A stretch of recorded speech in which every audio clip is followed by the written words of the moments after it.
যারা কোরআনের বিজ্ঞ আলেম, কোরআনের সাথে গভীর সম্পর্ক, এমন আলেম কোনোদিন কেউ বেইজ্জত করতে পারে নাই। কেন? কোরআনওয়ালার ইজ্জত আল্লাহর কাছে। ওই ফাঁসির রায় দিয়েছিল, যাবজ্জীবন দিয়েছিল, কত কিছু করছে, তারপর বেইজ্জত করতে পারে নাই। শেষ পর্যন্ত হত্যা করে মারা হয়েছে। পুলিশ স্ট্যাটাস দিয়েছে, পুলিশের চাকরি গেছে, অনেক লোক খবর পৌঁছাইছে তার সমস্যা হয়েছে, কিন্তু পুলিশ তারপরও কপালে যায় চুমা দিয়েছে। কথা কোন ঠিক না বেঠিক? নবী করিম সাল্লাল্লাহু আলাইহি ওয়াসাল্লাম একবার বড় বড় মক্কার লিডারদেরকে ডাকছেন। এই লিডারগুলো কেন এসেছে? নবীজির বিশেষ টার্গেট তাদেরকে খানা খাওয়ায়া কিছু দিনের কথাবার্তা বলবেন। যদি তারা কেউ মুসলমান হয়ে যায় তাহলে আমাদের জন্য, প্রত্যেকের জন্যই ইসলামকে বিজয় করার জন্য সহজ হবে। এই জন্য নবীজি বড় বড় লিডারদেরকে ডাকছেন। কিন্তু এই সাহাবী তো অন্ধ। এ সাহাবী অন্ধ, সে তো আসলে দেখে না কে আসছে কে আসে নাই, বড় লোক আসলো না কোটিপতি আসলো, টাকাওয়ালা আসলো না সাধারণ লোক আসলো, এগুলো তো উনি আসলে দেখতে পান না। এই মানুষের ভিড়ের মধ্যেই ঢুকে পড়েছেন। নবীজির কাছে যায় মাসালা জিজ্ঞাসা করতেছেন, নবীজির কাছে দেয় দিন সংক্রান্ত জিজ্ঞাসা করতেছেন, নবীজির কাছে বিভিন্ন রকমের প্রশ্ন নিয়ে গিয়েছেন। নবীজি একবার ডান দিকে চেহারা ঘুরায় নেয়, একবার বাম দিকে ঘুরায় নেয়।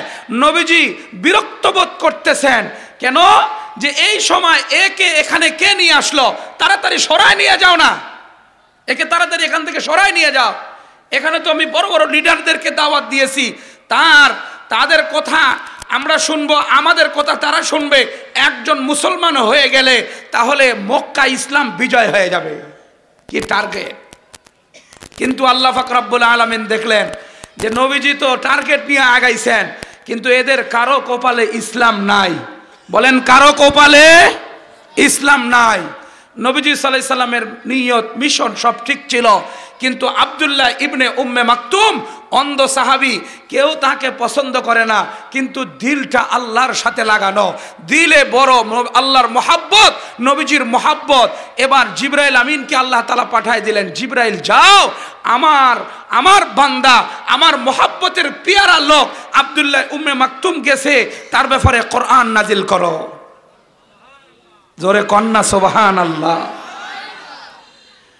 আল্লাহ পাক রব্বুল আলামিন আয়াত নাজিল করলেন, আবাসা ওয়া তাওয়াল্লা আন জাআহুল আ'মা ওয়া মা ইউদরিকা লাআল্লাহু ইয়াযাক্কা আও ইয়াযাক্কারু ফাতানফাআহু যিকরা। ও মুসলমান, দিলের কানে শুনবেন, পর্দার আড়ালে আমার মা, অন্তরের দিল দিয়ে শুনবেন। আল্লাহ পাক রব্বুল আলামিন আমার নবীজিকে জানায় দিলেন, যখন আপনার কাছে অন্ধ সাহাবী এসেছিল, আপনি চোখে মুখে বিরক্ত বোধ করেছিলেন, ভুরু কঞ্চিত করেছিলেন, চেহারা ঘুরায় নিয়েছিলেন, কিন্তু ওই অন্ধ ব্যক্তি কারো কাছে পছন্দ না হইল, আমার কাছে বড় পছন্দের। ওই অন্ধ ব্যক্তি আমার কাছে বড় দামি, আমার কাছে বড় মর্যাদাবান। সে তো এসেছিল ইসলাম শেখার জন্য, ঈমান শেখার জন্য, দিন শেখার জন্য। তাকে আপনি মূল্যায়ন করেন, এই কাফেরের বংশধর কেউ কোনোদিন আপনাকে মূল্যায়ন করবে না। আমার নবীজি নামাজের পরে সিজদায় পড়ে গেলেন। আমার নবীজি সাহাবায়ে কেরামকে একত্রিত করে সূরা এগুলো তেলাওয়াত করে করে শোনায় দিলেন। হযরতে আব্দুল্লাহ ইবনে উম্মে মাকতুম রাদিয়াল্লাহু তাআলা, চোখ নাই, ওই সাইড দিয়ে অল্প একটু চোখের দেখা যায় চিহ্ন, ওই দিক দিয়ে ঝরঝর করে পানি পড়তেছিল। কাউকে দেখে নাই, কাউকে বুঝে নাই। নবীজির কাছে যে বলেন, ইয়া রাসূলুল্লাহ, আমাকে ক্ষমা করে দেন। কই কেন? তোমার তো কোনো দোষ নাই, তোমার প্রশংসার জন্য কোরআনে কারীম চলে এসেছে। আল্লাহু আকবার, জোরে বলেন আল্লাহু আকবার। এ হলো দিলওয়ালা, অন্তরওয়ালা। এজন্য অন্তর পরিষ্কার যার আছে সেই লোকটা কিন্তু শ্রেষ্ঠ। বাপজান ঠিক আছে তো? যার অন্তর ভালো সে লোকটাই ভালো। অন্তর যদি খারাপ হয়, সে যতই বড় পদে যাক না কেন, সে কোনোদিন মানুষের দিলের মধ্যে জায়গা পাইতে পারে না। কথা কোন ঠিক না বে ঠিক? যার অন্তর খারাপ, সারা বাংলাদেশ মিলে শত শত মসজিদ করেছে, শত শত মসজিদ নির্মাণ করেছে। ফজরের আগে উঠে কোরআন শরীফটা পড়তো, ফজরের পরেও কোরআন শরীফ তেলাওয়াত করতো, তসবিও হাতে থাকতো, মক্কায় যাইতো, সব কিছুই করত। কিন্তু সেই লোক আবার আওয়ামী লীগের বড় বড় বড় বড় লিডারদের সাথে সম্পর্ক রেখে লিয়াজু করে চলতো। বলেন তো সেই লোক আপনাদের কাছে সম্মানিত না ঘৃণিত? জোরে বলেন, সম্মানিত না ঘৃণিত? ঘৃণিত। কেন? যার সাথে সম্পর্ক রেখেছে সেই লিডারই তো তাই। কত জায়গায় মসজিদ, কত জায়গায় কত কিছু করলো, তারপরে আলেমদেরকে গ্রেফতার করে এই কোরআন যে হাতে তেলাওয়াত করত, কোরআন যে হাতে মানুষদেরকে বিশেষ করে দ্বীনের প্রোগ্রামে কোরআনের বাণী শোনায় দিত, সেই আলেমের হাত করা পড়াইতেও দ্বিধা করে নাই। কথা কন ঠিক না বেটি? দ্বিধা করে নাই। বুঝে গেল এদের দিলের মধ্যে সমস্যা, দিলের মধ্যে বক্রতা, দিল পরিষ্কার না। এই জন্য সকালে এক কথা বলে, বিকালে এক কথা বলে, জনগণকে এক কথা বলে, ভিতরে আরেকটা বিষয় লুকায়িত আছে, সেটা কাউকেই জানতে দেয় না।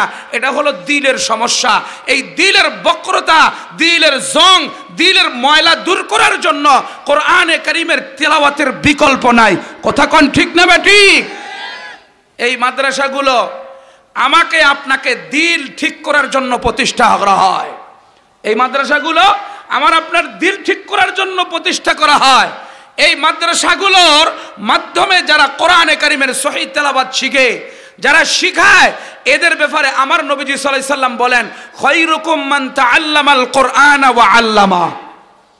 শ্রেষ্ঠ ব্যক্তি কারা? যারা কোরআনের শিক্ষক, কোরআনের ছাত্র। নবী করিম সাল্লাল্লাহু আলাইহি সাল্লামের কথা স্পষ্ট, এটা বুখারী, মুসলিম, বেশিরভাগ সিয়াসিতরা হাদিসের কিতাবের মধ্যে হাদিসটা এসেছে। হযরত আলী রাদিয়াল্লাহু তাআলা, হযরত ওসমান, দুইজন বড় বড় সাহাবী থেকে বর্ণিত। নবীজি সাল্লাল্লাহু আলাইহি সাল্লাম বলেন, তোমাদের মধ্যে শ্রেষ্ঠ কারা? কোরআনের শিক্ষক যারা, কোরআনের ছাত্র তারা। বলেন তো কোন ইঞ্জিনিয়ার শ্রেষ্ঠ? আমার নবীজি বলেছেন ডাক্তার শ্রেষ্ঠ, প্রফেসর শ্রেষ্ঠ, নেতা শ্রেষ্ঠ, নেত্রী শ্রেষ্ঠ, রাষ্ট্রপতি শ্রেষ্ঠ, প্রধানমন্ত্রী শ্রেষ্ঠ, মন্ত্রী শ্রেষ্ঠ, চেয়ারম্যান শ্রেষ্ঠ, এমন কথা শুনেছেন? জোরে বলেন, কথা বলেন। কখনো শুনবেন না। কিন্তু এই কথাটা আমার নবীজির জবানে মোবারক থেকে বলা সহিহ হাদিস। শ্রেষ্ঠ কারা? যারা কোরআন শিক্ষা দেয়, কোরআনের শিক্ষা যারা নেয়। এই হাদিসের ব্যাখ্যায় মুফাসসিরিনে কেরাম, তাফসীরের কিতাবে মুহাদ্দিসিনে কেরাম হাদিসের ব্যাখ্যায় লিখেছেন যে তৃতীয় আরেকটা পক্ষ শ্রেষ্ঠ আছে। তারা কারা? যারা এই কোরআনের শিক্ষক, কোরআনের ছাত্র, যে মাদ্রাসায় পড়াশোনা করে, ওই কাজের মধ্যে যোগান দেয়, কাজের মধ্যে যোগান দেয়, বুদ্ধি দিয়া, অর্থ দিয়া, যে কোনো কৌশলে এই মাদ্রাসাকে উন্নয়নের চেষ্টায় থাকে। এরা ওলামায়ে কেরামের সঙ্গী হওয়ার কারণে, আলেমদের ছাত্রের সঙ্গী হওয়ার কারণে এরাও আল্লাহর কাছে হাসরের ময়দানে শ্রেষ্ঠত্বের কাতারে যাবে। জোরে কোন আল্লাহু আকবার। তাহলে আমরা সেই কাতারে যাওয়ার সুযোগ আছে তো? কথা বলেন, সুযোগ আছে না নাই? সেই কাতারে যাওয়ার আমাদের সুযোগ আছে। আমরা এই সুযোগটা গ্রহণ করব শ্রেষ্ঠত্বের কাতারে যাওয়ার জন্য। আসুন, একটা দামি কথা তাফসীরে রুহুল মানির মধ্যে এসেছে, সেই কথাটা আমরা বলি। দেখেন, আল্লাহ পাক রব্বুল আলামিন এই কোরআন যখন আমার নবীজির কাছে পাঠাবেন, তার আগে আল্লাহ তাআলা এই কোরআনকে আসমানকে বলছিল, আসমান নিবা। আসমান বলছে না, আমি পারবো না। জমিনকে বলছে, জমিন নিবা। জমিন বলছে না, আমি নিব না। আল্লাহ পাহাড়কে বলছে, পাহাড় নিবা। পাহাড় বলছে না, আমি পারবো না। এরপরে আল্লাহ পাক রব্বুল আলামিন মানুষকে বলছে, কোরআন নিবা। মানুষ বলছে হ্যাঁ আল্লাহ নিব। তখন মানুষ নিয়েছেন, আল্লাহ মানুষকে দিয়েছেন। কত সুন্দর না? এই কাজ আল্লাহ পাক রব্বুল আলামিন কোরআনে কারীমের আয়াতে বলতেছেন, ইন্না আরাদনাল আমানাতা আলাস সামাওয়াতি ওয়াল আরদি ওয়াল জিবাল فأبين أن يحملنها وأشفقن منها وحملها الإنسان إنه كان ظلوما جهولا। আল্লাহ বলেন, আসমান কোরআন নিবা, কয় না আমি পারবো না। জমিনকে বলছে নিবা, কয় না আমি পারবো না। পাহাড়কে বলছে নিবা, কয় না আমি পারবো না। মানুষকে বলছে নিবা। মানুষ তখন মাথা পেতে দিয়ে কোরআনে কারীমকে নিয়েছে। কিন্তু আল্লাহ পাক রব্বুল আলামিন এই আয়াত থেকে বুঝাই দিলেন, তুমি দুনিয়ার জাগতিক শিক্ষা অর্জন করে তুমি আসমানে যাইতে পারবা। তুমি এই দুনিয়াবি বিদ্যা বর্জন করে তুমি চাঁদের দেশে যাইতে পারবা, তুমি পাহাড় কেটে কেটে বাড়ি করতে পারবা, তুমি পাহাড়েও যাওয়ার সক্ষমতা রাখো, আসমানে যাওয়ার সক্ষমতা রাখো, জমিনের নিচে খুনে পাতালের নিচে যাওয়ার সক্ষমতা রাখো, এগুলো তোমার দ্বারা সম্ভব। কিন্তু কোরআনে কারিমকে গবেষণা করে, কোরআনে কারিমের উপরে জিন্দেগি পরিচালনা করে মানুষ আবিষ্কার করা বড় কঠিন, এটা তোমার দ্বারা সম্ভব নয়। ভালো করে বুঝবেন কথা। বৈজ্ঞানিকদেরকে আমরা বিরাট বড় সম্মানের ব্যক্তি মনে করি, কেন? বিজ্ঞান তো গবেষণা করে রকেট বানাইছে, বিমান বানাইছে, বিজ্ঞান বড় গবেষণা করে মাইক বানাইছে। এই যে আমার ছোট্ট ক্ষুদ্র আওয়াজ বহু দূর পর্যন্ত ছড়িয়ে পড়তেছে, এই বিজ্ঞান তো গবেষণা করে লাইট বানাইলো, ফ্যান বানাইলো, এসি বানাইলো, কত কিছু আবিষ্কার করলো। সব হুজুররা মিলে একটা কলমও বানাইতে পারলো না। কথা কয় না কেন? অনেকে এরকম কথা কয় কি কয় না? হ্যাঁ, সব হুজুররা মিলাইয়া একটা জুতা বানানোর যোগ্যতাও রাখে না, একটা সুই বানাইতেও পারে না।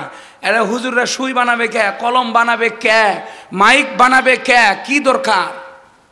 এই কথার পরিপ্রেক্ষিতে আমি আপনাকে বলবো, যদি এগুলো বানায় ভালো, যারা বানাইছে তাদের তো গুণগান আমরা গাই, কিন্তু এরা কোরআনওয়ালার থেকে মর্যাদাওয়ালা নয়। এই খাদিজাতুল কুবরা মাদ্রাসায় যারা শিক্ষার্থী সহি করে কোরআন পড়ে, সহি করে কোরআন পড়ার মাধ্যমে দিল পরিষ্কার করে, দিল আল্লাহর জন্য প্রস্তুত করেছে, দিন কায়েমের জন্য নিজেকে নিজে মুজাহিদ হিসেবে প্রস্তুত করেছে, এই ব্যক্তির মূল্য সারা পৃথিবী বিক্রি করলেও হতে পারে না। কথা কোন ঠিক না ঠিক? হযরতে আবু বকর সিদ্দিক রাদিয়াল্লাহু তাআলা তো একটা কলম বানান নাই, আবিষ্কার করেন নাই। হযরতে ওমর ইবনুল খাত্তাব একটা এসি বানান নাই, কিন্তু 12 বছর 4 মাস উনি শাসন ক্ষমতা চালাইছেন। এমনি ভাবে হযরতে ওসমান, হযরতে আলী, 1.25 লক্ষ সাহাবা একরামের মধ্যে থেকে কাউকেই এমন পাবেন না যে কেউ অমুক জিনিস তুমুক জিনিস আবিষ্কার করে গেছে, এমন কথা এ পর্যন্ত শুনবেন না। কিন্তু ওনারাই দিক নির্দেশনা দিয়ে গিয়েছেন। আজকে যত বড় বড় কাজ পৃথিবীতে সম্পাদন হয়, এগুলো সবগুলো মুসলমানের ফলা করে। কথা কোন ঠিক না বেটি? কিন্তু ওই যে মিডিয়া থাকে না, তো প্রচার করতে যায় হিন্দুর বেটার নাম, প্রচার করতে যায় খ্রিস্টানের বেটার নাম, ইহুদির বেটার নাম পড়ে যায়। কেন? এগুলো করে তো মুসলমান। মক্কা মদিনায় 2 মসজিদে যত এসি লাগানো আছে, এগুলো সবগুলো উসামা বিন লাদেনের ফোলার কাম। উসামা বিন লাদেনের ফোলা এভাবে সংযোগ দিয়েছেন। আরো বিল্ডিং যত পৃথিবীতে দামি বিল্ডিং আছে, এগুলো সবগুলো হলো উসামা বিন লাদেনের শাগিরদের কাজ। আপনারা জানেন? এই কথাটা জানেন আপনারা? উসামা বিন লাদেনের কাম এটা। বুরুজ মাওয়াদ্দা, একেবারে বুরুজ খলিফা, একেবারে এত বড় বিল্ডিং ওই সিঙ্গাপুরে আছে, আর কোথাও নাই। এই বিল্ডিং গুলা কে বানাইছে? উসামা বিন লাদেনের শাগিরদ বানাইছে, উসামা বিন লাদেনের ছাত্র বানাইছে। এটা আমেরিকায় মাথায় গেছে যে মুসলমান এমন বানাইলো, এবার তোকে আটকাইতে হবে। এবার আটকানোর জন্য এবার মার ওইখানে বোমা, নিজেই মাইরিয়া মুসলমানের উপরে দায় লাগায় দে। কথা বলেন, এমন ঘটনা ঘটছিল কি ঘটে নাই? এমন ঘটনাই ঘটেছিল। মুসলমানরা যখন কোনো কিছু করে তাদের তখন আর সহ্য হয় না, কেন আমরাই সব জায়গায় ক্ষমতা চালাবো, কিন্তু তোমাদের দিন শেষ। বলেন, তোমাদের দিন শেষ। এবার হলো মুসলমানের দিন শুরু, তোমাদের দিন শেষ, এবার মুসলমানের দিন শুরু। যেই জায়গায় যাবেন সেই জায়গায় মুসলমানের বিজয়। যেরকম ঠিক না বা ঠিক? এটা কোরআনের কারণে, এটাই আল্লাহ পাক রব্বুল আলামিন বলেন, এটা কোরআনের কারণেই মর্যাদা, কোরআনের কারণেই মর্যাদা। এজন্য একজন মুসলমান একজন মানুষ আবিষ্কার করে, এর মতো আর বড় কিছু নয়। একজন মুসলমান একজন মানুষ আবিষ্কার করে, এর মতো আর কিছুই নাই। এটা সবচেয়ে বেশি দামি। আমাদের মাথাগুলো এমনভাবে নষ্ট করে দিয়েছে যে আমরা সঠিক কথাগুলো বোঝার চেষ্টা করি না। দেখেন তো, আমাদের সমাজে একটা লোকের সব দিক দিয়েই উন্নয়ন হয়েছে। মনে করেন ওর টাকা বেশি, ওর জমি বেশি, ওর গাড়ি উন্নত, এলাকার পাওয়ার আছে, সব কিছু আছে, কিন্তু এই লোকটা চরিত্রের দিক দিয়ে সবচেয়ে ঘৃণিত। বলেন, সমাজের কেউ লোক দাম দিবে? কেউ দাম দিবে না। কিন্তু টাকা নাই, পয়সা নাই, মাথা ঠাই গোজানোর কোনো রকম ঘরটা পর্যন্ত নাই, কিন্তু লোকটার চরিত্র ওই রকম, লোকটার কথা ওই রকম, লোকটার আচরণ অন্য রকম। এমন লোক যদি আপনার সমাজে একটা থাকে, যেই লোকের কাছে গেলে কথা শুনলে দিল জুড়ায় যায়, লোকটার কাছে বসলে মনে হয় জীবনের দুঃখ সব শেষ হয়ে গেল, এমন লোক যদি সমাজে একটা থাকে, তাহলে ওই লোক পৃথিবীর মধ্যে শ্রেষ্ঠ, হাসরের ময়দানেও শ্রেষ্ঠ, আল্লাহর জান্নাতেও শ্রেষ্ঠ। কথা কোন ঠিক না বেঠি? এই জন্য তো আমার নবীর কোনো টাকা ছিল না, আমার নবীর পেটে ভাত ছিল না, লাগাতার 3 মাস চুলায় আগুন জ্বলে নাই, কিন্তু আমার নবীজির চরিত্র কত দামি। আল্লাহ বলেন, ফাবিমা রাহমাতিম মিনাল্লাহি লিনতা লাহুম ওয়ালাউ কুনতা ফাযযান গালিযাল কলবি লানফাদ্দু মিন হাওলিক ফাআফু আনহুম ওয়াস্তাগফির লাহুম ওয়াশাবিরহুম ফাইযা আযামতা ফাতাওয়াক্কাল আলাল্লাহ ওয়া মান ইয়াতাওয়াক্কাল আলাল্লাহ ইন্নাল্লাহা ইউহিব্বুল মুতাওয়াক্কিলিন। আল্লাহু আকবার। আল্লাহ পাক রব্বুল আলামিন আমার নবীজির প্রশংসা করে বলেন, নবীজি আপনার মধ্যে দয়া ছিল, মায়া ছিল, আপনার মধ্যে উদার ছিল, বড় দিল ছিল। আপনাকে আমি পৃথিবীর মধ্যে উত্তম চরিত্র দিয়ে পাঠাইলাম, বড় আখলাক দিয়ে পাঠাইলাম, বড় দিলওয়ালা দিয়ে পাঠাইলাম। এত বড় দিলওয়ালা লোক পৃথিবীর আর কেউ আসবে না। আপনার কাছে ক্ষুধার্ত এসে কথা বললে ক্ষুধার কথা ভুলে যাবে, আপনার কাছে একজন লোক ব্যথিত আসলে ব্যথার কথা ভুলে যাবে। আপনার কাছে একটা লোক যদি এসে বসে, তার মা হারায় গেছে, বাপ হারায় গেছে, আপনার সাথে কথা বললে সমস্ত দুঃখ বেদনা ভুলে যাবে। কারো সন্তান হারায় গেছে, আপনার কাছে এসে বসবে, আপনার সুন্দর কথা শুনবে, আপনার থেকে তারা দিক নির্দেশনা নেওয়ার পরে সুন্দরভাবে দুনিয়ার জীবনের সবকিছু ভুলে যায়, আখিরাত আর আমার প্রতি তারা আসক্ত হয়ে যাবে। এজন্য আপনি উম্মতকে কোরআনে কারীমের তেলাওয়াত শিখিয়ে দেন। আমার মাওলার কালাম যখন দিলের মধ্যে যাবে, প্রত্যেকটা মানুষই জিন্দা হয়ে যাবে। আল্লাহু আকবার। জোরে বলেন আল্লাহু আকবার। একটা জিনিস বুঝেন, তারপরে সামনের কথা বুঝতে সহজ হবে। যে কাগজের উপরে কোনো কিছু লেখা থাকে, এটাকে আমরা কেতাবত বলি। কেতাবত লেখা আছে, কিছু লেখাকে কেতাবত করা হয়। এগুলো অনেকগুলো যখন একত্রিত হয়ে যায় তখন এটা কিতাব হয়। কি কথা ঠিক না বে ঠিক? ওজুর মাসালা, গোসলের মাসালা, তারপরে নারীদের নামাজের মাসালা, তারপরে ঈদের মাসালা, জানাজার মাসালা, এগুলো লেখা হয়েছে একটা জায়গায়, এটাকে বলে কিতাব। এটা হলো কিতাব, লেখনির মাধ্যমে, কেতাবতের মাধ্যমে এটাকে মানুষকে জানানো হয়েছে, হলো কিতাব। বলেন তো, যেটা কিতাব সেটা মৃত না জীবিত? মৃত। কেতাব এটা মৃত, কিতাব এটা কেউ পড়লে শোনা যাবে, কেউ যদি বলে তাহলে আমরা শুনবো। এটা জীবিত না, এটা মৃত। আর এটা হলো কোরআনে কারীম, এটার নাম হলো কালামুল্লাহ। বলেন এটা কি? কালামুল্লাহ। কালামুনা মানে আল্লাহর কালাম, কালাম মানে কথা। এই যে আমি কথা বলতেছি, এটার নাম কালাম, আরবিতে বলে। কালাম কোনটা? আমি জীবিত আছি, কথা বলতেছি, আমি মরে গেলে আর কালাম নাই। কথা ঠিক না বে ঠিক? আমি যদি মরে যাই তাহলে আর কালাম থাকবে না।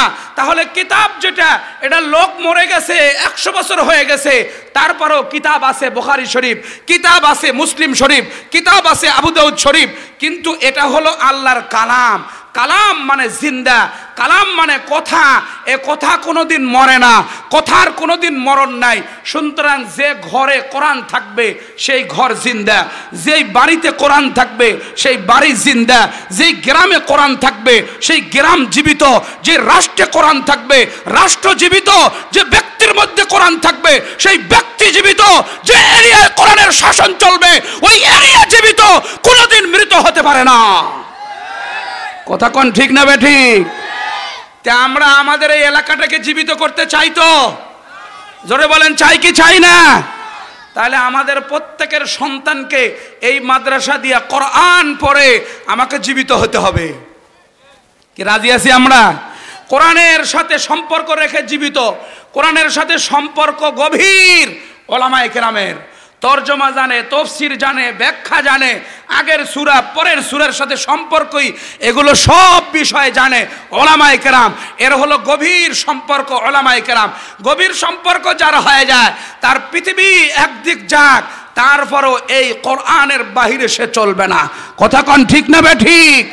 এইরকম বহুত উদাহরণ আমাদের কাছে আছে, বহুত আমরা দেখেছি যারা কোরআনের বিজ্ঞ আলেম, কোরআনের সাথে গভীর সম্পর্ক, এমন আলেম কোনোদিন কেউ বেইজ্জত করতে পারে নাই। কেন? কোরআনওয়ালার ইজ্জত আল্লাহর কাছে।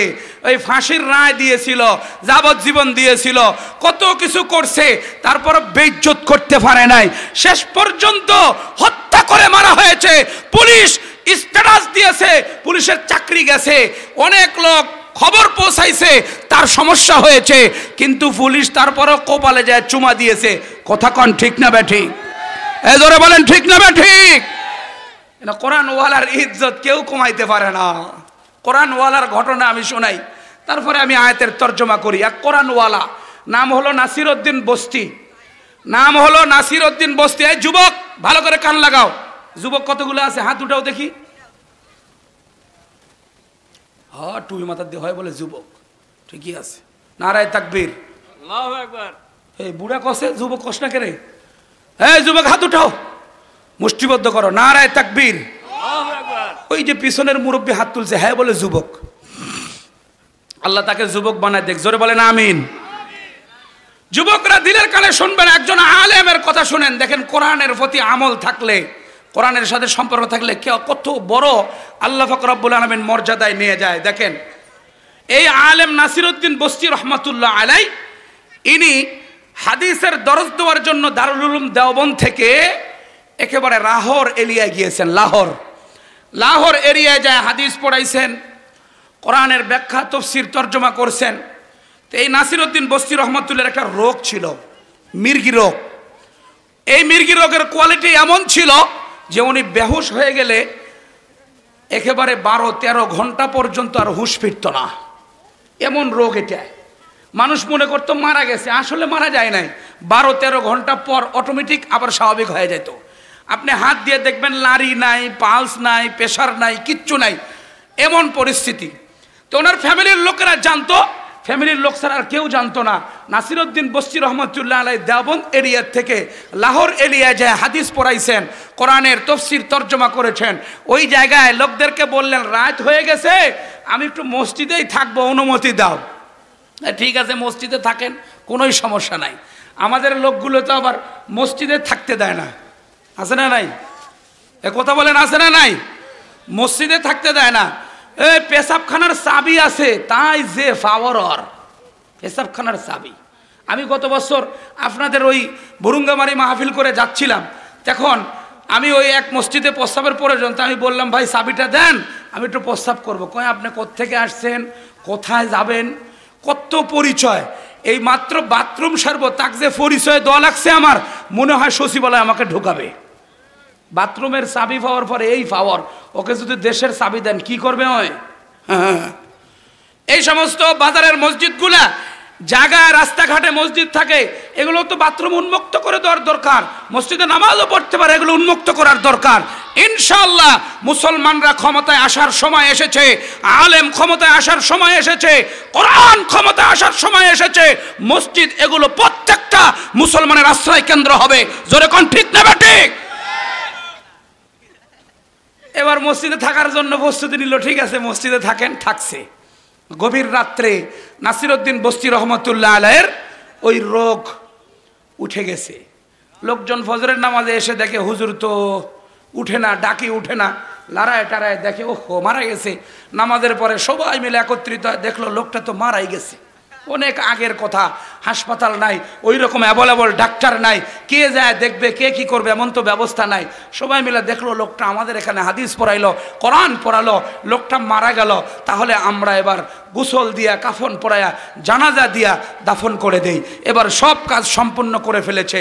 এবার যখন 12-13 ঘন্টা পার হয়ে গেছে, নাসির উদ্দিন বস্তি রহমতুল্লাহ আলাই স্বাভাবিক হুঁশ এসে গেছে।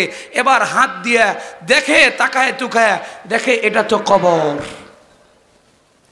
আমাদের পরিস্থিতি যদি এমন হইতো, ও মারে বাপরে শিক্ষর দিয়ে আমরা ওইখানে আবার শেষ হয়ে যাইতাম। কি কথা ঠিক না ঠিক? নাসিরউদ্দিন বস্তি রহমাতুল্লাহ আলাইহি কোরআনে কারীমের তেলাওয়াত শুরু করলেন। আমার নবীজি হাদিসে বলেছেন, ক্বালান নবী সাল্লাল্লাহু আলাইহি ওয়াসাল্লাম, মান ক্বারা সূরা ইয়াসিন ফি সাদরিন নাহার কুদিয়াত হাওয়াইজুহু। আমার নবীজি বলেন, যখন কোরআনে কারীমের মধ্যে থেকে গুরুত্বপূর্ণ সূরা ইয়াসিন ফজরের পরে যারা তেলাওয়াত করবে, আমার নবীজি বলেন, যে ব্যক্তি ফজরের পরে কোরআনে কারীমের সূরা ইয়াসিন তেলাওয়াত করবে, এই ব্যক্তির যত প্রয়োজন থাকবে, হাজত থাকবে, আমি পূরণ করে দিব। নাসিরউদ্দিন বস্তি রহমাতুল্লাহ আলাইহি সূরা ইয়াসিনের তেলাওয়াত শুরু করে দিলেন। এই জায়গায় আমার মাওলা সারা বাঁচানেওয়ালা কেউ নাই। এমন একটা পরিবেশে আমাকে রেখে গেছে, কেউ তো জানে না, আমার পরিবারের লোকেরা জানে। এখন এরা আমাকে মৃত মনে করে দাফন করে দিয়েছে।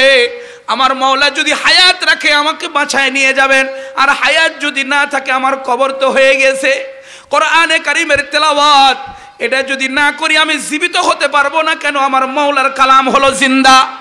যে বডিতে থাকে সেই বডি জিন্দা, যেই জবানে চলে সেই জবান জিন্দা, যে বাড়িতে চলে সেই বাড়ি হলো জিন্দা, যে গ্রামে চলে সেই গ্রাম হলো জিন্দা, যে রাষ্ট্রে কোরআন থাকে ওই রাষ্ট্রটা হলো জিন্দা।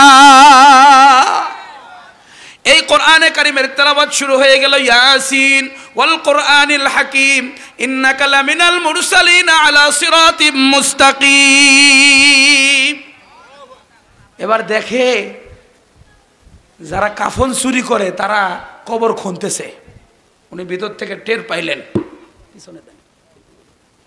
ভিতর থেকে উনি টের পাইলেন যে কেউ যেন আমার কবর খুনতেছে কাফন চুরি করার জন্য। তো উনি চুপচাপ না থেকে কোরআনে কারীমের তেলাওয়াত অব্যাহত রাখছেন। তেলাওয়াত চলতে আছে, তেলাওয়াত চলতে আছে। এবার মাটি সরাইছে, এবার বাঁশ সরাইছে। এবার মনে করেন কাফর নিয়ে তো চোর দৌড় দিবে। কি কথা ঠিক আছে তো? কাফর নিয়ে এবার চোর দৌড় দিবে। এবার উনি উঠে বসছেন, উলঙ্গ করলে তো সমস্যা। এবার উনি উঠে বসছেন। যখন উঠে বসছে চোরগুলো কয় মারে বাপরে। এবার দৌড় দেওয়া শুরু করছে। এবার দৌড় দেওয়া শুরু করছে। কয় জীবনে আমরা দেখি নাই যে কবরের থেকে লাশ উঠে বসে, সাংঘাতিক ব্যাপার।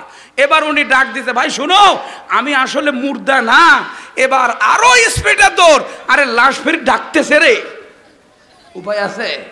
উপায় তো নাই। এবার দেখলেন উনি যদি আমি আবার ডাক দিই তাহলে এবার হার্ট ফেল করে মারা যাবে। আচ্ছা ডাক দরকার নাই। এবার ওরা দৌড়ায় পালাইছে। এবার উনি কাফন শরীরের মধ্যে একটা গায়ে দিয়া আর একটা পরনের মধ্যে ভালো করে পেঁচায়া এবার গ্রামের দিকে আসার চিন্তা করলো। পরে ভাবলো যদি গ্রামে যায় তাহলে আমাকে তো ডাঙ্গাই মারে ফেলবে। কি কথা ঠিক না? ঠিক। বেটা লাশ দাফন করে আসছি, এবার উঠে বাড়িতে আসছে, ভূত একে রাখা যাবে? এবার উনি বললেন যে তাহলে তেলাওয়াত আমি চালায়ে যাই, কোরআনে কারীমের তেলাওয়াত এখানেই চলুক, সকাল হলে তারপরে আমি যাব। সকাল হওয়ার পর তখন উনি এলাকায় গেছেন। যাওয়ার পরে চা স্টলে যায় বলছেন, ভাই আমি যে গতকালকে কোরআনে কারীমের তেলাওয়াত শুনাইলাম, তাফসীর শুনাইলাম, তরজমা শুনাইলাম আপনাদের মসজিদে, দেখেন আমি সেই লোক। তাও ভয়ে কাঁপতেছে, অনেকে পিছনের দিকে যাচ্ছে। বুঝায় সুঝায় বলার পরে অনেক লোক একত্রিত হয়েছে। প্রত্যেককে বললেন, ভাই আপনারা আমাকে মৃত মনে করে দাফন করেছিলেন, আসলে আমার এই রোগের কারণে আমার এমন হয়েছিল, আমি মারা যাই নাই। এটা আশ্চর্য বিষয় নয়, এটা ফেসবুকে দেওয়া লাগবে, ইউটিউবে দেওয়া লাগবে এমন বিষয় নয়। আমি কিভাবে কবর থেকে ফিরে আসলাম সেই কথাটা শোনেন। কেন? আমার কোরআনের সাথে সম্পর্ক, কোরআনে কারীমের তেলাওয়াতের সাথে সম্পর্কের কারণে আল্লাহ পাক রব্বুল আলামিন আমাকে কবরে দাফন করার পরেও আল্লাহ তাআলা হায়াত রেখেছেন। এভাবে আমাকে আবার তোমাদের মাঝে নিয়ে আসলেন। জোরে কোন আল্লাহু আকবার। এটা হলো কবরের সাথে গভীর সম্পর্ক, কোরআনের সাথে গভীর সম্পর্ক লোকের বিশেষ ওয়াকিয়া। তাহলে কোরআনের সাথে যদি ভালো সম্পর্ক থাকে, নিশ্চিত এই লোক দুনিয়ার হায়াতে কোনো সময় বেইজ্জতির জিন্দেগি বহন করবে না, কোনো সময়ের জন্য অভাব হবে না, কোনো সময়ের জন্য তার অর্থের কোনো সংকট দেখা দিবে না। কোরআনে কারীমের তেলাওয়াতের কারণে আল্লাহ তাকে জীবিতই রাখবেন। জোরে কোন আল্লাহু আকবার। তাহলে আমাদের সন্তানকে এই জায়গায় দিছি আমরা, কোরআনে কারীমের তেলাওয়াত করে তার দিল যেমন জিন্দা হচ্ছে, পরিষ্কার হচ্ছে, ঠিক আমাদের ঘর, আমাদের বাড়ি, আমাদের এরিয়া, আমাদের প্রত্যেকটা জায়গাকে জিন্দা করতেছেন জিন্দা কালামের তেলাওয়াতের কারণে। কথা কোন ঠিক না বেঠি? আল্লাহ বলেন ইয়াতলু আলাইহিম আয়াতিহি ওয়া ইউযাক্কিহিম। আমার নবীজির বড় মিশন ছিল কোরআনে কারীমের তেলাওয়াত। দ্বিতীয় মিশন ছিল আত্মাকে পরিশুদ্ধ করা। তৃতীয় মিশন হলো ওয়া ইউআল্লিমুহুমুল কিতাবা ওয়াল হিকমা। কোরআনে কারীমের তরজমা তাফসীর শিখায় দেন এবং হিকমত তথা আমার নবীজির হাদিস, আমার নবীজি কিভাবে কথা বলেছেন, আমার নবীজি কিভাবে কাজ করেছেন, আমার নবীজি কিভাবে কি সমর্থন করেছেন, তথা আমার নবীজির পুরা জীবন এইভাবে উনি ব্যবসা করলেন, এভাবে সমাজনীতি চালাইলেন, এভাবে রাষ্ট্র চালাইলেন, এভাবে মাদ্রাসা পরিচালনা করলেন, মসজিদ পরিচালনা করলেন, জনগণকে দিক নির্দেশনা দিলেন। আমার নবীজির প্রত্যেকটা বিষয় যখন আপনার জীবনে শেখা থাকবে, জীবনে বাস্তবায়ন করা সহজ হবে, রাষ্ট্রেও কায়েম করা সহজ হবে। কথা কোন ঠিক না বেঠি? এই মাদ্রাসাগুলো হলো ওই দ্বীনের পাওয়ার হাউস। এই যে বিদ্যুতের লাইন পাওয়ার হাউস থেকে এসেছে, যদি পাওয়ার হাউস থেকে লাইন কেটে দেন আলো জ্বলবে? কখনো নয়। পাওয়ার হাউস মাদ্রাসা। এই মাদ্রাসার থেকে ছোট বাচ্চা ওযু কিভাবে করে শিখায় দেয়, জানাজার নামাজ কিভাবে পড়ায় সে শিখে ফেলেছে, গোসল করার সুন্নত তরিকা ফরজ সব শিখে ফেলেছে। এই সন্তান সহিহ কোরআনে কারীমের তেলাওয়াত শিখে, এটা আপনার জন্য, আমার জন্য, এই সমাজের জন্য সবচেয়ে বড় এটা হলো আল্লাহ পাক রব্বুল আলামিনের মিশন, নবীজির মিশন, তার কার্যক্রমকে চালু রেখেছে। এখন আমাদের ষড়যন্ত্র, বড় বড় ষড়যন্ত্র হয় মাদ্রাসা নিয়ে, বড় বড় ফিতনা হয় মাদ্রাসা নিয়ে। আমরা আমাদের সমাজে এই ফিতনাগুলো করে থাকি, মাদ্রাসা নিয়ে ফিতনা। আমরা মূর্খ হওয়ার কারণে করি, অনেকে আবার জানা শোনা থাকা পরেও ষড়যন্ত্রমূলক করি। কথা কোন ঠিক না বেঠিক? কেন? ওই যে আমার সাথে একজন ভাই এসেছেন, আমাদের বন্ধু মানুষ, উনি বলতেছিলেন হুজুর এই মাদ্রাসায় কমিটি যাদেরকে রাখা হয়, এই কমিটির লোকেরা এখানে কমিটিগিরি করে প্র্যাকটিস করে, পরবর্তীতে যায় রাজনীতির কমিটি ওখানে তেলেসমাতি করবে, ওখানে ধোকাবাজি ধান্দাবাজি করবে, মাদ্রাসায় ঢুকে শিখে। কথা কোন ঠিক না বেঠিক? কিন্তু আমরা ওলামায়ে কেরাম পরিষ্কার জানাই দিতে চাই, ওই দিন গেছে। তিলকাল আইয়ামু নুদাবিলুহা বাইনান নাস। মানুষের মাঝ থেকে ওই দিন পরিবর্তন হয়েছে। এখন আর কোনো মাদ্রাসা নিয়ে মস্তানি করার সুযোগ নাই। কথা কন, কথা কন। এখন আর কোনো মসজিদ নিয়ে মস্তানি করার সুযোগ নাই। কথা বলেন। এখন কোনো আলেমকে নিয়ে, এখন কোনো মসজিদের ইমামকে নিয়ে রাজনীতি করবা, কোনো মুয়াজ্জিনকে ওয়াহেতুক মসজিদ থেকে বের করে দিবা, সেই দিন শেষ। কথা কন ঠিক না বেঠিক? ওই সুযোগ নাই। আসেন, যদি মাদ্রাসার কল্যাণকর কাজ করতে চান, মাদ্রাসাকে উন্নত করতে চান, কমিটিতে থাকবেন, না হলে পরে বের হয়ে যান। আপনাকে আমরা বের করে দিব না, আপনিই বের হয়ে যান। কিন্তু কোরআন আমাদের, কোরআন আমাদের, নবীজির সুন্নাহ এটা আমরা জীবনে ধারণ করেছি। এই কোরআন শেখানোর প্রতিষ্ঠানে, সুন্নাহ শেখানোর প্রতিষ্ঠানে কোন রকমের ষড়যন্ত্র আমরা আর বরদাস্ত করব না। কথা কোন ঠিক না বেঠিক? ওই দিন গেছে। আপনি এবার ভেবে নেন, আপনার ওই দিনের সময় যারা মস্তানি করতো তারা তো দুপুরের ভাত খাওয়ার সময় পায় নাই, ফালান লাগছে। কথা কোন ঠিক না বেঠিক? দুপুরে ভাত খাওয়ার সময় নাই, তাড়াতাড়ি করে লাকেজ গোছাইছে। আচ্ছা লাকেজ গোছাইছে, আমরা দেখলাম যে 2টা লাকেজ উঠাইলো হেলিকপ্টারে, পরে দেখি ওই দেশে নামার পরে দেখি 14টা। বেটা এইখানেও দুর্নীতি। কথা কোন ঠিক না বেঠিক? এই জায়গাও দুর্নীতি হয়েছে। তাহলে যে দিক দিয়ে গেছেন আপনারা ওই দিক দিয়ে ফালান, আর মাদ্রাসা মসজিদ নিয়ে ষড়যন্ত্র করিয়েন না। অনেক লোক আমাদের শহরের মধ্যেও আমরা দেখি, আগে ওই দলের ছিল, এখন আবার যোগ দিয়েছে আর একটা, তারপরে এসে আবার মাদ্রাসার কমিটি হয়েছে। এবার হুজুরকে বলে, হুজুর এই মাসে যে সংকট হইল, টাকা পয়সা যে ভালো করে উঠলই না, তাহলে কি করা যাবে? কেন তুই এটা হুজুরকে কসকে রে? হুজুর তো কোরআন শরীফ পড়াচ্ছে, হাদিস শিখাচ্ছে, দ্বীনি মাসলা মাসলা শিখাচ্ছে, আবার হুজুর টাকার যোগান দিবে, টাকার যোগান বড় লোক দিবে। এই সমাজের যারা নেতৃবৃত্ত আছে তারা এই টাকার যোগান দিবে। আলেম পড়াইতে থাকবে, আলেম ছাত্রদেরকে গোছাইতেই থাকবে, দ্বীনি শিক্ষাই দিতে থাকবে। তার এত টাকা গোছায়া তোমার মাদ্রাসাকে বিল্ডিংয়ে উন্নত করবে, এই ঠিকাদার আলেম নেন নাই। কথা কোন ঠিক না বেঠিক? আলেমের ঠিকাদারি নাই। এই জন্য আলেমকে তুমি কটাক্ষ করে এগুলো বলার অধিকার রাখো না। এমন করে আলেমকে তুমি জোরে আওয়াজে তাকে পেশারকিয়াত করতে পারো না, সেই সুযোগ তোমার নাই। কেন? পৃথিবীর জন্য বড় সম্পদ হলো কোরআন। বলেন পৃথিবীর জন্য সম্পদ কি? এই কোরআন। কত বড় সম্পদ! এই কোরআন হলো আমাদের যেমন শরীরের মধ্যে হাড় আছে, হাড় বডি মধ্যে সবচেয়ে গুরুত্বপূর্ণ অঙ্গ হলো হাড়, কলব। এই কলব যদি বিকল হয় তাহলে 1 মিনিটও বাঁচবেন না, 1 মিনিট পরেই শেষ। আপনার যদি হাত কাটা যায় আপনি অসুস্থ হয়ে বেঁচে থাকবেন। আপনার পায়ে সমস্যা, অসুস্থ হয়ে বেঁচে থাকবেন। ডায়াবেটিস আছে, প্রেশার আছে, অসুস্থ হয়ে বেঁচে থাকবেন। আপনি চোখে দেখেন না, অসুস্থ হয়ে বেঁচে থাকবেন। আপনার অনেক রকমের সমস্যা আছে, অসুস্থ হয়ে বেঁচে থাকবেন। যদি হার্ট স্ট্রোক করে তাহলে 2 মিনিট বাঁচবেন না। কথা কোন ঠিক না ঠিক? এই কোরআন হলো আল্লাহ পাকের ঘোষণা, ওয়া কাযালিকা রূহাম মিন আমরিনা। এটা আমার রূহ হিসাবে, আত্মার কলব হিসাবে পৃথিবীতে আমি দিলাম। কোরআন যদি না থাকে 1 মিনিট মানব জাতি টিকতে পারবে না। যে পৃথিবীতে কোরআন থাকবে না ওই পৃথিবী, মানবতা সহিংস ধ্বংস হয়ে অনিবার্য। যতক্ষণ কোরআন আছে এই পৃথিবী থাকবে, কোরআন থাকবে না তো পৃথিবী থাকবে না। কথা কোন ঠিক না বেটি? এই কোরআন হলো পৃথিবীর রূহ, আত্মা। এই মাদ্রাসাতে কোরআনের তেলাওয়াত শিক্ষা দেওয়া হয়, এই মাদ্রাসাতে কোরআনের বিধিবিধান শিক্ষা দেওয়া হয়। তাহলে এইটা তো আপনার এলাকার জন্য, আপনার ফসলের জন্য, আপনার গরু বাছুরের জন্য, পুরা পুরা সমাজের লোকদের জন্য টিকায় থাকার জন্য, বরকত হওয়ার জন্য এই কোরআন হলো জরিয়া। তাহলে আপনি কোরআন যারা পড়তেছে, পড়াইতেছে তাদের পক্ষে থাকবেন, তাদেরকে কিভাবে আরো উন্নত করা যায় সেই মেহনত করবেন, বিরোধিতা কখনো করবেন না। কথা ঠিক আছে তো ইনশাআল্লাহ? নবীজির হাদিস পড়েছি আমি, ক্বালান নবী সাল্লাল্লাহু আলাইহি ওয়াসাল্লাম কুন আলিমান আও মুতাআল্লিমা।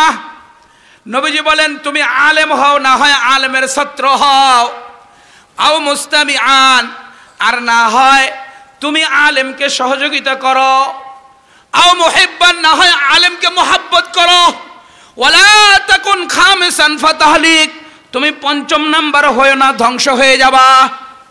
বলেন 1 নাম্বার আলেম হও, 2 নাম্বার আলেমের ছাত্র হও, 3 নাম্বার আলেমের সহযোগিতাকারী হও, না হয় আলেমকে মোহাব্বত করো। আলেমের মোহাব্বত এটা তোমাকে আমার নবীর মোহাব্বত পর্যন্ত পৌঁছায় দিবে, নবীর মোহাব্বত আল্লাহর মোহাব্বত পর্যন্ত পৌঁছায় দিবে। আলেমকে মোহাব্বত করো, আলেমের প্রতি হিংসা রাখিও না। এই 4 গুণে গুণান্বিত যদি তুমি হতে পারো তাহলে তোমার মুক্তি আছে। 5ম নাম্বার হইলেই তুমি ধ্বংস। তাহলে আমরা 5মে যাওয়ার সুযোগ নাই, 5ম প্রকারে যাওয়ার কি নাই? সুযোগ নাই। আলেম, না হয় আলেমের ছাত্র, না হয় আলেমের সহযোগী, না হয় আপনি আলেমকে মহব্বত। আমার কিচ্ছুই নাই, খালি মহব্বত করি, মহব্বতের বড়ই দাম, এটাই করেন আপনি। কেন আলেমকে মহব্বত করবেন? আলেমের মধ্যে তো ভাই কোরআন আছে, আলেমের মধ্যে কোরআন আছে, আমার মধ্যে কোরআন নাই। আলেম কোনোদিন নামাজ বাদ দেয় না, আমি তো নামাজ বাদ দিই। এই যে কাঁটাওয়ালা ঘড়ি ছিলেন, কাঁটাওয়ালা ঘড়ি, কাঁটাওয়ালা ঘড়ি যদি নষ্ট হয় 2 টাইমে ঠিক সময় দেয়। কি কথা ঠিক না বেঠিক? এই যুবক কথা ঠিক না বেঠিক? ঘড়ি যদি নষ্ট হয়, কাঁটাওয়ালা ঘড়ি 2 টাইমে ঠিক টাইম দিবে। এই যে এখন বাজে হলো 11:40, রাত 11:40, এটাও ঠিক আছে। দিনের সময় 11:40, ওটাও ঠিক আছে। ঘড়ি নষ্ট, 2 কাঁটা বন্ধ হয়ে আছে। ঠিক আলেম যদি নষ্ট হয়, আলেম যদি সমস্যা হয়, আলেমের কোনো জরুরি পদস্খলন পাওয়া যায়, আপনি তাকে সমর্থন করেন না, আপনি তাকে ফলো করিয়েন না, আপনি চুপ করে থাকেন। এই আলেম সহি করে কোরআন পড়তে পারে, এই আলেম সহি আকীদা ভিতরে আছে, এক সময় হেদায়েত পায় আল্লাহর জান্নাতে যাবে। কিন্তু তুমি যে আলেমের সমালোচনা করলা, তুমি যে আলেমের বিরুদ্ধেচরণ করে দুশ্মন বললা, তুমি এক সময় ধ্বংস হবে, তোমার ঈমান জুটবে না। কথা কোন ঠিক না বেঠিক? এজন্য আলেমের শত্রু হয়ে যাবেন। আরেকটা উদাহরণ দেই, এই যে এটা হলো এমদাদিয়া লাইব্রেরির কোরআন শরীফ। কথার কথা, এই কোরআনের এই ছাপা, এই পৃষ্ঠা ভুল হয়েছে, 4টা আয়াত ছুটে গেছে। বলেন এই কোরআন শরীফ আপনি কি করবেন? আগুনে জ্বালাই দিবেন? পানিতে ফালাই দিবেন? ছাপা ভুল আসছে, এজন্য আপনি তেলাওয়াত করবেন না, আলমারিতে থুয়ে দিবেন, মানে তেলাওয়াত করা যাবে না। কেন? কয় ছাপা ভুল হয়েছে। ঠিক কোনো আলেম যদি ভুল করে, কোনো আলেমের যদি পদস্খলন হয়ে যায়, মিস্টেক যদি হয়ে যায়, আপনি সেই আলেমকে ফলো করবেন না, কিন্তু আলেমের বিরুদ্ধে কথা বলার ক্ষমতা আপনার নাই। কথা কন ঠিক না বেঠিক? হইতেই পারে ত্রুটি। এই আলেম 27 দিন মাদ্রাসায় বাচ্চাদেরকে নিয়ে পড়াইতে থাকে। 27 দিন তার বইয়ের মুখ দেখে না, বাচ্চাদের কাছে যাওয়ারও সুযোগ নাই। 27টা দিন মাদ্রাসায় থাকে, 10,000 টাকা বেতন পায়। তারপরে বাড়িতে যায়, বাচ্চার সাথে বিবির সাথে অল্প সময় কিছু খাওয়া দাওয়া করে, আবার চলে আসে। এটা অন্য কোনো কারণে নয়, এটা কোরআনের কারণে। বাপচান দিনের কানে শুনবেন, চোখে পানি এসে যায় আমার ওস্তাদের কথা বলতে গেলে। বগুড়া জামিল মাদ্রাসায় 18 নম্বর হুজুর ছিল, 42 বছর কোরআনে কারিমের খেদমত করেছে। হেফজখানায় উত্তরবঙ্গের যত পুরাতন হাফেজ আছে সব ওনার ছাত্র। এই হাফেজ সাহেব 18 বছর 42 বছর পর্যন্ত কোরআনে কারিমের খেদমত প্রদান করে। এই ব্যক্তির একটা মাত্র জুব্বা, একটা মাত্র লুঙ্গি। এই জুব্বা ধোয়ার পরে জমিনে লেড়ে দেয়, শুকায় গেলে আবার উঠায় নিয়ে আসে। লুঙ্গি গোসল করার পরে গামছা পরিধান করে ঘরের মধ্যে অপেক্ষা করে, শুকাইলে ওই লুঙ্গি পরিধান করে আবার ক্লাসে যায়। মাত্র 2600 টাকা বেতন পাইতো। সংসারকে দিতে, বাপ মাকে দিতে টাকা ফুরায় যায়, কাপড় কেনার সময় থাকে না। আমার সাথে পড়তো জয়পুরহাটের ভাই আতাউর রহমান। অনেক টাকাওয়ালা, পাঞ্জাবির কাপড় কিনে, লুঙ্গি কিনে হুজুরের যায় হাদিয়া দেওয়ার জন্য ঘরের মধ্যে ঢুকলো। দেখলো হুজুরের একটাই পাঞ্জাবি, একটাই লুঙ্গি আমি হাদিয়ে দিই। আমাকে তো আল্লাহ তাআলা, আমার বাপকে তো আল্লাহ তাআলা কোটিপতি বানাইছে, আমার তো নাস্তার টাকায় পরিমাণ, হুজুরকে দিলে হুজুরের সচ্ছল জিন্দেগি চলবে। হুজুরের রুমের মধ্যে ঢুকে পাঞ্জাবিটা আর লুঙ্গিটা সামনে দিল, দিয়া বললেন হুজুর হাদিয়া। কই কেন দিলা এটা আমাকে? এবার বলে হুজুর আপনি একটা পাঞ্জাবি পরেন, একটা লুঙ্গি পরতে আপনাকে দেখি এই জন্য দিলাম। হুজুর চোখ দিয়ে পানি ছেড়ে দিল, হাউমাউ করে অনেকক্ষণ কাঁদলেন।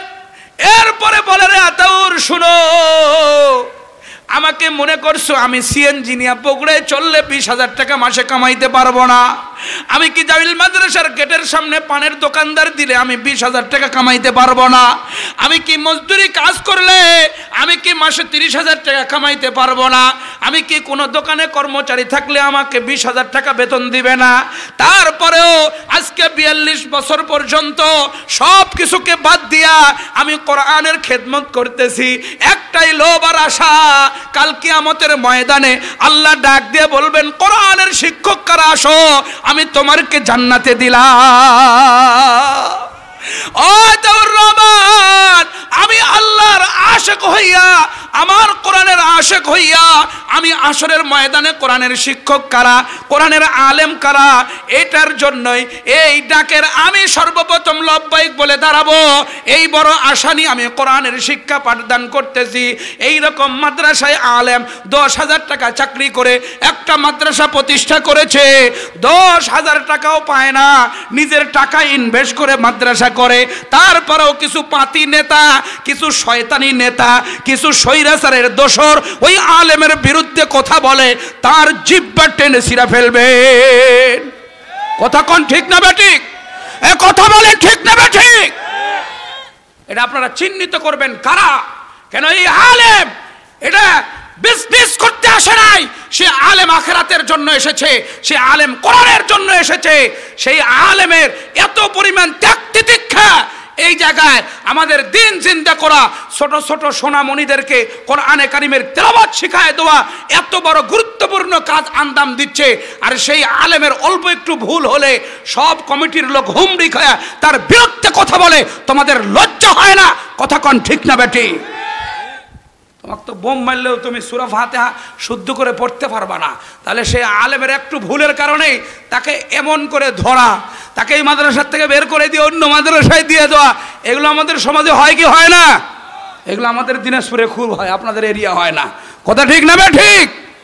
এগুলো আমরা বরদাস্ত করব না, এগুলো আমরা কোনো সময় সহ্য করব না। কেন কোরআনে কারীমের খেদমত ওলামায়ে কেরাম এত ত্যাগ তিতিক্ষা দিয়ে দিতেছে। মা বোনদেরকে বলবো, মা আপনার বাচ্চাকে আপনি এই জায়গায় দিয়েছেন, এই জায়গায় হুজুরের কাছে পড়তেছে, আপনি বেতনটা ঠিক মতো পাঠান। এই মাদ্রাসার ঘরের দরকার আছে কিনা, এই মাদ্রাসায় বিছনার দরকার আছে কিনা, এই মাদ্রাসায় কার্পেটের দরকার আছে কিনা। আপনার তো আল্লাহ অনেক টাকা দিয়েছে, তো আপনি কি একটু খোঁজ নিয়েছেন? মা বোনেরা এটা খোঁজ নেয় না। কেন? মা বোনেরা মনে করে যে আমাদের কোনোই দায়িত্ব নাই। মা বোনদের অনেক বড় দায়িত্ব। একজন সঠিক মা, একজন সৎ মা সমাজের মধ্যে থাকলে ওই এরিয়ায় একজন মুজাহিদ তৈরি হবে। এ কথা কোন ঠিক না বেঠিক? যেই এরিয়ার মা বোনেরা পর্দাশীল হয়ে যায়, দিনদার হয়ে যায়, যে এরিয়ার যুবকরা ফজরের নামাজের সামনে কাতারে থাকে, ওই এরিয়ায় কোনোদিন ফেন্সিডেল খোর পাবেন না, ওই এরিয়ায় কোনোদিন কাপুরুষ পাবেন না। আমার নবীকে গালি দিবে, চায় চায় দেখবে, কোরআনকে অবমাননা করবে, চায় চায় দেখবে, এমন লোক ওই সমাজে থাকবে না। কেন? নারীরা হলো পর্দাশীল, আর যুবকরা হলো ফেন্সিডেলও খায় না, কোনো নেশার কাছেই যায় না, সামনে কাতারে নামাজ পড়ে, ওই এরিয়া হয়ে যাবে জান্নাত। কথা কোন ঠিক না বেঠিক? আমাদের মধ্যে কেউ তো বিড়ি খায় না, ঠিক না? হাত তুলেন তো, কেটা কেটা বিড়ি খায়? কেউ খায় না। যাক, আমাদের একজন হাত উঠেছে, বিড়ি খায়। আল্লাহ তাআলা তাকে এই হারাম কাজ থেকে বিরত রাখুক। জোরে বলেন আমিন। বিড়ি খাওয়া যাবে না, সিগারেট খাওয়া যাবে না। যুবকরা তাহলে আর বড়টা খাবে। আমার বাপ তো বিড়ি খায়, তো মুই কি করবো? মুই এবার গাঞ্জা খাও, বড়টার যাবে। এই যেহেতু ছোটটা করতেছে ভাবে, তো বড়টার যাবে। মা বোনদের উদ্দেশ্যে আমি সূরা আহজাব থেকে 33 নম্বর আয়াতে কারিমা তেলাওয়াত করেছি। আল্লাহ তাআলা কি বলেন? ওয়াকরনা ফি বুয়ুতিকুন্না ওয়ালা তাবাররাজনা তাবাররুজাল জাহিলিয়াতিল উলা। আল্লাহ বলেন দুটা দিক নির্দেশনা। কয় মা বোনেরা তোমরা ঘরের মধ্যে অবস্থান করবে। দ্বিতীয় নম্বর নির্দেশ, তোমরা যদি ঘর থেকে বের হতে হয়, কালীগঞ্জে নাগেশ্বরী যদি যাইতে হয়, তাহলে তোমাদেরকে জাহিলিয়াত, মূর্খতার, বর্বরতার কালচারে বের হওয়া যাবে না। আল্লাহর নির্দেশনা, তোমরা ঘরের মধ্যে অবস্থান করো। দ্বিতীয় নির্দেশনা হলো, তোমরা যদি ঘর থেকে বের হতে হয় তাহলে শরীয়তের নিয়মে বের হবা, কোনো ইহুদি কালচার, কাফের মুশরিকদের কালচারে বের হওয়া যাবে না। দুইটা নির্দেশনা, বুঝছেন তো? এবার আল্লাহ পাক রব্বুল আলামিন 4টা কাজ দিতেছেন, 4টা কাজ করতে হবে। কি কাজ? ওয়াকিমনাস সালাতা ওয়া আতিনাজ যাকাহ। 1 নম্বর নামাজ কায়েম করতে হবে, 2 নম্বর যাকাত আদায় করতে হবে, 3 নম্বর ওয়া আতিনাল্লাহ ওয়া রাসূলাহ। 3 নম্বর হলো আল্লাহর অনুগত্য, 4 নম্বর নবীর তরিকায় চলা। আল্লাহর বিধানকে মাথা পেতে নিয়া নবীজির তরিকায় চলতে হবে। এই 4 কাজ নারীরা করবে। তাহলে আল্লাহ তাআলা কি বলেন এরপরে? ইন্নামা ইউরিদুল্লাহু লিইউযহিবা আনকুমুর রিজসা আহলাল বাইত ওয়া ইউতাহহিরাকুম তাতহীরা। এই দুটা আমার দিক নির্দেশনা ফলো করবে, আর 4টা আমল করবে। আমি নারীদের সমস্ত কলুষতাকে দূর করে তাদের আমি পবিত্র জীবন দিব। কোন আল্লাহু আকবার। তে নারীদের পবিত্রতা জীবন, এই ঘরের মধ্যে অবস্থান করা, কোনো জাহিলিয়াত, বর্বরতা, ইহুদি নাসারের কালচারে বের না হওয়া, এটা মহিলা মাদ্রাসায় শিক্ষা দেওয়া হয়। কথা কোন ঠিক না ঠিক? মহিলা মাদ্রাসায় যারা পড়ে, এরা সহি কোরআন পড়ে, এরা সঠিক পর্দা করে, এরা বেপর্দা হয়ে কখনো ঘুরে না। কি কথা ঠিক না ঠিক? এই নারীরা যখন পর্দায় থাকবে, পর্দা শিখবে, যখন আল্লাহর হুকুম, নবীজির তরিকা, নামাজ আর যাকাত শিখবে। এই যে আমাদের রফিকুল ভাই বলে গেল, যাকাত যখন চালু থাকবে, সদকা চালু থাকবে, এই পৃথিবী ধ্বংস হবে না, কিন্তু সুদ দিয়ে ধ্বংস হবে, সুদে কারবার দিয়ে ধ্বংস হয়ে যাবে। সুদে কারবার চালু থাকলে এই পৃথিবী আর কোনোদিন উন্নতির দিকে যাবে না, দিন দিন নিচের দিকে নামবে, নিচের দিকে নামবে, মানবতা বিধ্বংসী হয়ে যাবে। মানবতা ধ্বংস হয় কীভাবে জানেন? আমি আপনাদের একটা দৃষ্টান্ত দিই, দেখেন। আমার এক নাতি, মানে আমার বোনের ছেলে, তার আবার মেয়ে থাকে হলো জাপানে। সে জাপানের হিস্ট্রি আমাকে শোনাচ্ছে, বলতেছে নানু ভাই তোমাকে এই উন্নত রাষ্ট্রের একটা ইতিহাস শোনানোর দরকার। কয় কি? বলতেছে ওই জায়গায় যদি কোনো লোক মারা যায় তাহলে অন্তত 3 দিন পর খোঁজ পায়। খোঁজ পাওয়ার পরে সেই লোককে 22 তলার থেকে 26 তলার থেকে নামানোর জন্য আলাদা স্পেশালিস্ট কর্মী আছে। এই কর্মী বের করে নিয়ে এসে দেখবে মুসলমান কিনা, তাহলে মুসলমানের নিয়মে দাফন করবে। যদি হিন্দু, খ্রিস্টান হলে খ্রিস্টান, বৌদ্ধ হলে বৌদ্ধ। এটা এতদিন পর খবর পায়। কারণটা কি নানু ভাই, কি সমস্যা?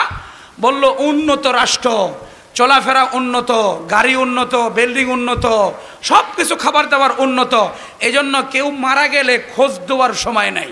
কেন? ওর বাড়িতে ওই একাই থাকে, এত উন্নত, এত টাকাওয়ালা, ছেলে দুইটা, একটা থাকে দুবাই আর একটা থাকে সৌদি আরব। আর হেই বুড়া তো একাই থাকে বাড়িতে, মারা গেলে ওকে জানাবে কে? আর কে বা বুঝবে? অনেক পরে যখন খবর পায় তারপরে কর্মীরা তাকে নামায় নিয়ে আসে, তারপরে জানাজা দিল ওই 4-5 জন মিলাই। কেন? সবাই ব্যস্ত দুনিয়া নিয়ে, কেউ এই ব্যক্তিকে জানাজা দিয়ে দাফন করার সময় নাই। কি কথা ঠিক না বেঠিক? সময় নাই, হাতে ওই সময়টা আসে নাই, ওই সময়টা কই পাবে?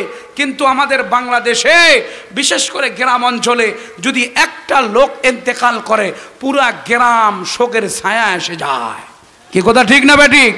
পুরা গ্রাম শোকের পুরা ছায়া পড়ে যায়, একেবারে পুরা মানুষের দোকানপাট বন্ধ, এই হাসাহাসি বন্ধ, চা স্টলে চা খাওয়া বন্ধ, সব কিছু বন্ধ করে দিয়া এই ব্যক্তিকে চোখের পানি দিয়ে বিদায় দেয়। কথা কন ঠিক না বেঠিক? এই দেশের কেন আজও ইসলাম আছে, আজও মাদ্রাসা আছে, আজও আমাদের কোরআনের তালিম আছে, হাদিসের তালিম আছে, এই জন্যে এটা উঠে যায় নাই। কেন? এইরকম মাদ্রাসাগুলো গতানুগতিক জাপানে এত বেশি নাই, দিনের আলোচনা হয় না, মানুষ যে বিদায় হয়ে চলে যাচ্ছে কবরের জগতে, আর কখনো ফেরত আসবে না, এ কথাগুলো বোঝানোর জন্য কোনো মাদ্রাসা নাই। আর মাদ্রাসা না থাকার কারণে এজন্য তাদের সমাজের অবস্থা হয়ে গেছে এমন। এজন্য আসুন, আপনাকে আমি হিন্দুস্তানের একটা ঘটনা আপনাকে শোনায় আমি আয়াতের তর্জমা করেই প্রোগ্রাম শেষ করব। উঠিয়েন না, আর 5 মিনিট পর তো মোনাজাত হবে, মোনাজাতটা শেষ করেই যান। কি বলেন মুরব্বী? 5 মিনিট মোনাজাতটা শেষ করেই যান। যামু তো, আমরাও যামু, সবাই যামু, এখানে তো আর কেউ থাকবে না, যাওয়ার পরে সবাই কবরেও যাবে। ওই হিন্দুস্তানের সেই এরিয়ায় লোকটা ইন্তেকাল করেছে, এই লোকের জানাজা দেওয়ার মতো কোনো লোক নাই, এই লোকের কবর খুনে কবরস্থ করবে এমন কোনো লোক নাই। কেন? মাদ্রাসা পড়া নাই, এরকম মাদ্রাসা নাই তো জানাজা শিখাবে, এমন মাদ্রাসা নাই তো কবর খোনা শেখাবে। এমন গ্রাম, বৌদ্ধদের গ্রাম আর মূর্খদের গ্রাম, সেই জায়গায় মানুষকে দাফন করা, জানাজা পড়ানোর নিয়ম জানে না। এই গ্রাম্য লোককে নিয়ে সমস্ত লোকেরা কাফনে পেঁচাইয়া ওই মেন রোডে নিয়ে যা রাখছে, যে কোনো ব্যক্তি গেলে তার মাধ্যমে জানাজা পড়া কবরস্থ করব। একটা লোক যায় আর এক লোক যায়, কোনো লোকেই মিলে না। এক সময় দেখে একটা লোক সাইকেল চালায়, মাথা টুপি, দাঁড়িয়ে আছে, সুন্নতি লেবাস আছে। এই লোকটা যখন আসলো, ভাই দাঁড়ান, ভাই আমাদের লোক ইন্তেকাল করেছে, জানাজা পড়া একটু দাফন করতে হবে, ভাই আপনার কাছে অনুরোধ। ভাই আমার অফিসের কাজ আছে, এটা কি করা যাবে? কয় ভাই দেখেন, আমরা কেউ জানাজার নিয়ম জানি না, আমরা কেউ দাফন করা বুঝি না, আমরা মাদ্রাসায় পড়ি নাই, আমরা দিনই শিক্ষা অর্জন করি নাই, আমরা কিছু জানি না, কিন্তু আমাদের লোক যে মারা গিয়েছে তার সুন্নত তরিকায় যেন দাফন হয়, তার যেন জানাজা সুন্দর হয়, এটা আমরা সবাই আশা করি। হাত জোর করে যখন ধরছে, লোকটা সাইকেল ধুইয়া বললেন এবার দাঁড়ায় যান। জানাজার দাঁড়ায় যাওয়ার পরে নামাজ পড়ায় দিলেন, এরপরে বললেন ভাই কবরস্থ করে দেন। কবর খনন করে দীর্ঘ সময় অতিবাহিত করে এই ব্যক্তিকে দাফন করা হলো। কাজ শেষ করে এই লোক তাড়াতাড়ি করে অফিসে গিয়েছে। অফিসে যাওয়ার পরে দেখে জরুরি কিছু কাগজপত্র সাথে ছিল, সেগুলো নাই। আরে তো আমি বুকের পকেটের উপরে রেখেছিলাম, কোথায় গেল? চিন্তা করলো বাড়িতে রাখছে কিনা, ওই বাড়িতেও নাই, কোথায় পড়ে গেল? বারবার খেয়াল করে চিন্তা করে দেখলো, আমি যখন কবরে লাশ নামাইতেছিলাম, ওই সময় আমি যখন কবরে হাল ছিলাম, তখন মনে হয় আমার কাগজগুলো পড়ে গেছে। এবার নিশ্চিত হওয়ার পরে দৌড়ায় আবার আসছে, আসার পরে বাড়িতে নক করছে, ভাই আসনি কেউ? বলে এই বাড়ির তো লোক মারা গেছে, আর তো কেউ নাই, তার বিবি আছে আর তার মেয়ে আছে, আর কেউ নাই। মেয়ে এবার আওয়াজ দিয়ে বলল, হুজুর কি বলেন? কয় আমার কাগজপত্র কবরে পড়ে গেছে, এগুলো আমি আবার সংগ্রহ করার জন্য কবর খুনব। কয় আধা ঘন্টা আগে আপনি দাফন করলেন, এখন খুনা যাবে কি যাবে না ওটা তো আমরা জানি না, যদি জায়েজ হয় তাহলে আপনি খুনেন। 3 দিনের আগ পর্যন্ত জরুরি কাগজপত্র কবরে পড়ে গেলে অথবা কোনো জিনিস পড়ছে এমন খেয়াল হলে 3 দিনের আগে আগেই কবর খোঁড়া জায়েজ আছে, আপনি ওটা বের করে নেবেন। এবার এলাকার লোকজন দেখলো হুজুর আবার আসছে, কবর খুনবে। এবার আগে তো জানাজাতে যে পরিমাণ লোক হয়েছিল, এবার কবর খুনবে দেখার জন্য মাইয়া ছুয়া তামাল্লাই আসছে। এ কথা কোন ঠিক না ঠিক? সব অংশগ্রহণ করছে। এবার অনেক লোক জমা হয়ে গেছে।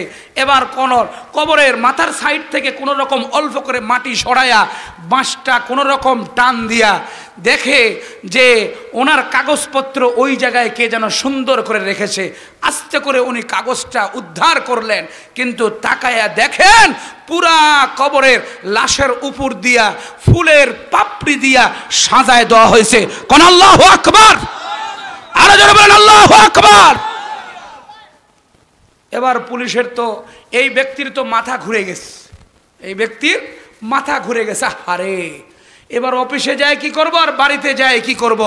এবার তো আমার কাজগুলো গোছানোর দরকার, আমার কাজগুলো সাজানোর দরকার। কেন আমিও তো এক সময় কবরে যাব, আর ওই কবরের যাত্রী আমিও। कैसे कैसे ताजोदारो पादशाह चल बसे, वो खजीना बाला खाना शानो शौकत क्या हुई। कैसे कैसे रानुमा शाहजादिया तन बदन सब गुल गया है, शक्ल सूरत क्या हुई। অফিসার দৌড়ায়া ওই বাড়ির মেয়েকে আর বিবিকে ডাক দিয়ে পর্দার আড়াল থেকে বলে, মা আমাকে বলো তোমার বাপ কি আমল করত, সেই আমলটা আমি করব।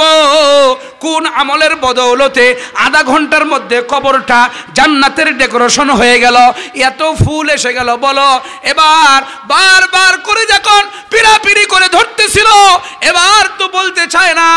ওই মাইয়াতের মেয়ে বলে, হুজুর আসেন আমার ঘরের মধ্যে, দেখেন একটা কোরআন আছে এই জায়গায়, আর এই কোরআনকে বারবার আমার বাপ রাত্রে নিত আর ধরে ধরে বলতো, এ মেরা রব হে, এ মেরা রব কা কালাম হে, মেরা রব जो कहा है सच कहा है। এটা আমার রবের কালাম, আমার রব যা বলছে সত্য বলছে, এটা আমার রবের কালাম। এমন করে চোখের পানি ফেলাইতো আর হাত বুলাইতো। আমার বাপকে আমি 60 বছর থেকে এমন আমল করতে দেখেছি। এবার হুজুর বলেন আমার বুঝে এসেছে কোরআনে কারীমের সাথে সম্পর্ক, কোরআনে কারীমের তেলাওয়াতের সাথে সম্পর্ক, কোরআনে কারীমের সাথে আল্লাহ তাআলা মুহাব্বত তৈরি করে দিয়েছেন। এটার কারণেই আল্লাহ তার কবরকে জান্নাত বানায় দিয়েছে। আল্লাহু আকবার। এটা হলো কোরআনের সাথে সম্পর্ক হওয়ার কারণে। তে আমরা সেই কোরআনের সাথে সম্পর্ক রাখবো তো ইনশাআল্লাহ। কোরআনের সাথে সম্পর্ক থাকার কারণে, মাদ্রাসার সাথে সম্পর্ক থাকার কারণে আমাদের বিশেষভাবে এই রকম ফজিলত অর্জন হলো। ঠিক জানাজার সময়ও হাজার হাজার লোক জমায়েত হয়ে যায়। এই লোকটা মাদ্রাসার সভাপতি ছিল, এই লোকটা মাদ্রাসার বিল্ডিং বানায় দিয়েছে, এই লোকটা ওলামায়ে কেরামকে নিয়ে থাকতো, এজন্য তার জানাজায় আলেম বেশি আসে, তারা জানাজায় হাফেজ বেশি আসে। এমন চোখের পানি দিয়া বিদায় দেয়। নিঃসন্দেহে এই জানাজার নামাজ প্রমাণ করে এই ব্যক্তি জান্নাতি। কথা কোন ঠিক না বেঠি? আমরা চাইতো আমাদের জানাজায় ওলামায়ে কেরাম আসুক, হাফেজে কোরআনরা আসুক, আমরা চাইতো? হাত উঠান, নারায়ে তাকবীর।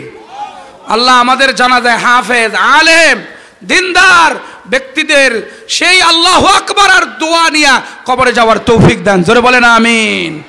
এজন্য আমাদের এই মাদ্রাসার সাথে সম্পৃক্ত থাকা লাগবে। আমাদের কাছে একটা মাসালা জিজ্ঞাসা করেছেন একজন, এটা গুরুত্বপূর্ণ মাসালা, আপনারা শুনে রাখবেন। গুরুত্বপূর্ণ মাসালা। আমাদের এলাকায় এটার প্রচলিত ভুল আছে, আমরা সঠিকটা জানবো, সঠিকের উপর আমল করব। কোনো মাদ্রাসা যদি অক্ফ না করা থাকে সেই জায়গায় দান করলে দান সহি হবে না, জাকাত দিলে জাকাত সহি হবে না, কোনো খয়রাত করলে খয়রাত সহি হবে না।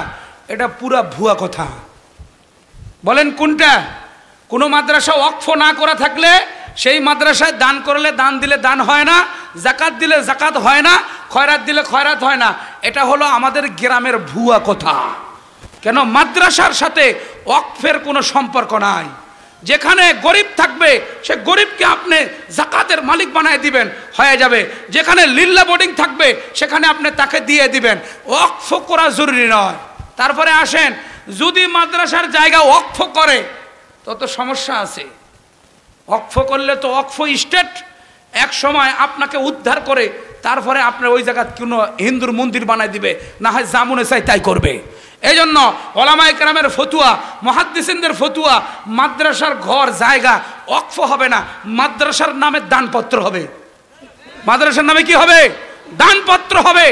তুমি পরবর্তীতে হিন্দুর বাচ্চা, কুলঙ্গারের বাচ্চা, কুলঙ্গার শগুন শ্রীগাল নেতাগিরি করে বলবে এই জায়গাটা ওয়াকফ করা, আমরা এই জায়গায় ওয়াকফর জায়গা করব, মাদ্রাসা হটাও, এখানে মসজিদ হটাও।